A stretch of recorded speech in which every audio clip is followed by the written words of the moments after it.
The Tennessee Valley Authority by Rachel Harrison. After the Great Depression, Franklin D. Roosevelt was elected president. To overcome the Great Depression, he implemented the New Deal. Part of the New Deal was the Tennessee Valley Authority Act, also known as the TVA. The Tennessee Valley Authority Act was signed in by Franklin D. Roosevelt on May 8, 1933. The Tennessee Valley, drained by the Tennessee River and its tributaries, is an area of approximately 41,000 square miles. It includes areas in parts of 7 states: Tennessee, Kentucky, Virginia, North Carolina, Georgia, Alabama, and Mississippi, with the majority of it in Tennessee. The Tennessee Valley Authority was created to develop the Tennessee River system in the interest of navigation, flood control, national defense, and to generate and sell surplus electricity. During the 1940s, during World War II, the United States needed power for essential war industries, and the government sought the TVA to help supply the electricity. The TVA took part in one of the largest hydropower construction programs ever in the United States. Early in 1942, 12 hydroelectric projects and steam plants were under construction and design. Engineering and construction reached an employment peak of 28,000 employees.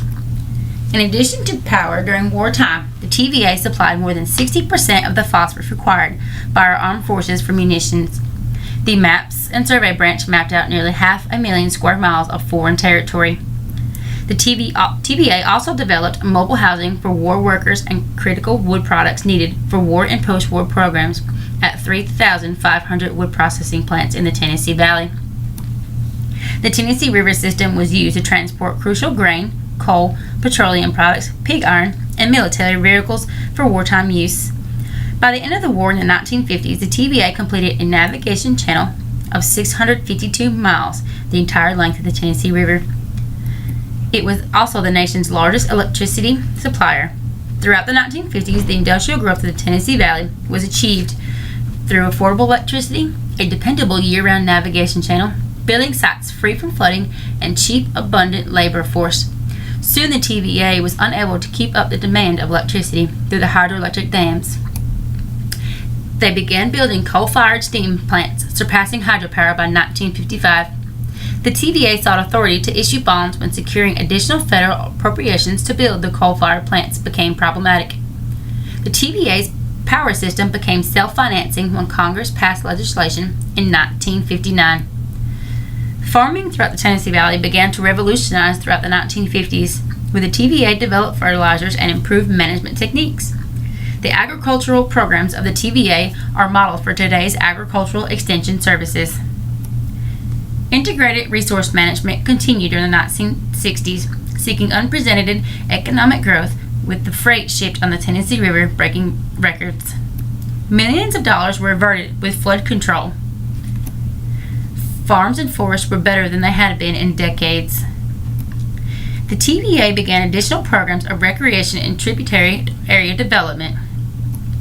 Fish and wildlife management gained recognition and importance. Electric rates were among the nation's lowest and continued due to larger, more efficient generating units brought into service. Challenges also began to emerge with the widespread use of coal and continued demand for energy expanding. The TVA looked to other methods for energy. In 1966, they began the construction of Browns Ferry in North Alabama, the TVA's first nuclear power plant.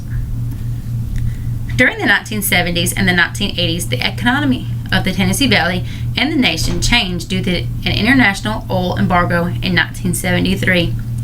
Electricity in the Tennessee Valley increased fivefold from the early 1970s to early 1980s.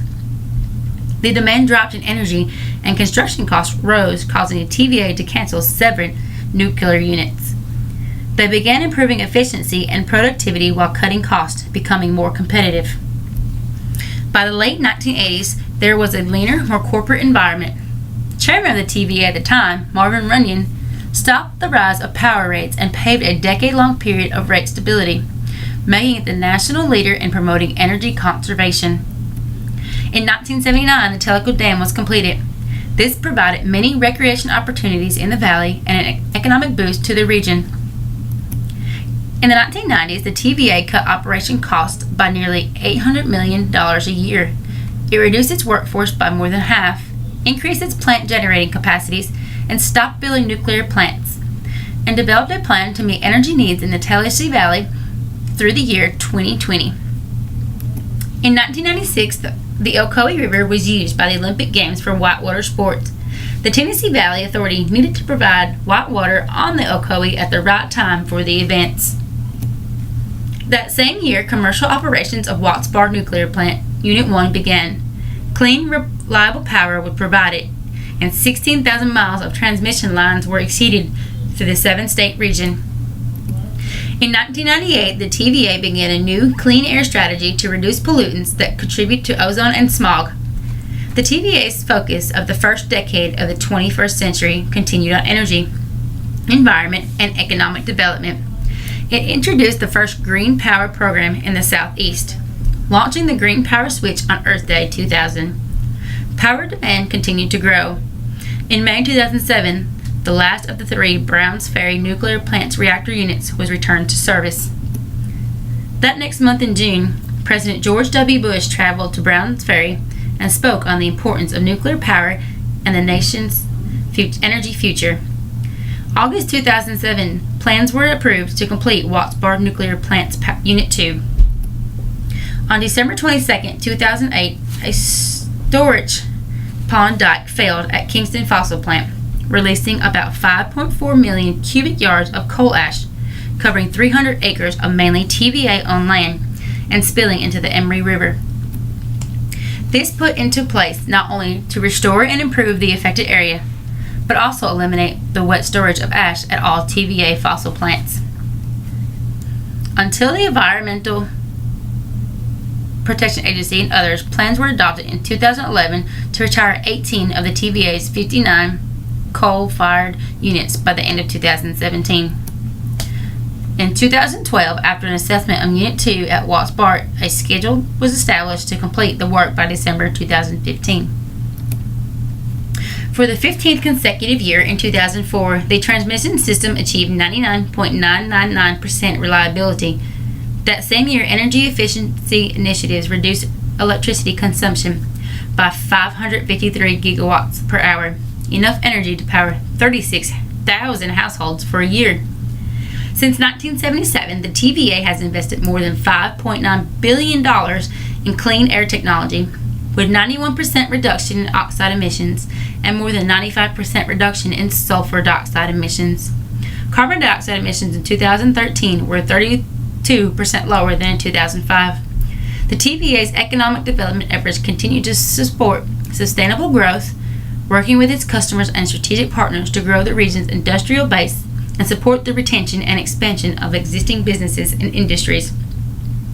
In 2014 alone, more than 60,000 jobs were created or retained due to the TVA's Economic Development Partnership. It also promoted $8.5 billion in business investments in the region.